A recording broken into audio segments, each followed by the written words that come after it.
өтеді. Қазақ бастауыш сынып бірлестігінің жаңаша оқыту жетістіктің көзі атты қашықтан оқыту кезеңіндегі 16 қарашадан 28 қараша аралығында өтетін 10 күндігімізге шақырамыз.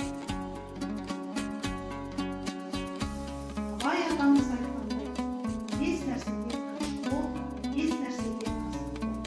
Өсиет, өтірік, ақылшақ, еріншек, еңбек.